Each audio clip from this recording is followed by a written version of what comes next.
তো good evening বন্ধুরা, আমরা এখন এসেছি 7 নম্বর ওয়ার্ডের মন্দিরে, শিব মন্দিরে। এখন শিব মন্দিরে পুজো চলছে, একটু পরে আরতি শুরু হবে। তো মাও এসছে আমার সঙ্গে, আমার দাদাও এসছে। আর এখানে আমি আরতিটা দেখাবো। আরতি চলছে।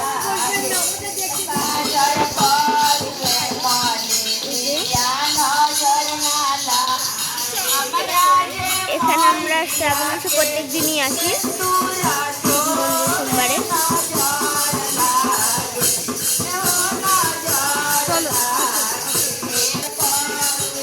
আর একটু পরে আমাদের আরতি শুরু হবে। আমি একটু নমস্কারও করে নিয়েছি। আর আর অনেকক্ষণ পরে আমাদের ভোগ বিতরণ হবে, আমার মাও বিতরণ করবে। তো সেখানে আমিও থাকবো। আর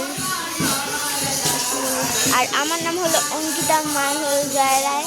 একটু পরে আরতি শুরু হবে, তখন আপনাদের সঙ্গে দেখাবো কেমনভাবে আরতিটা হয়। পুরো পুজোটাই দেখাবো কীভাবে হয়। অঞ্জলিও আমিও দেবো, আমার মাও দেবে, দুজনেই দেবো। তো আজকের জন্য এতটাই বন্ধুরা, পরের ভিডিওতে দেখাবো কীভাবে আরতি হচ্ছে। পুরো ভিডিওটা দেখাবো।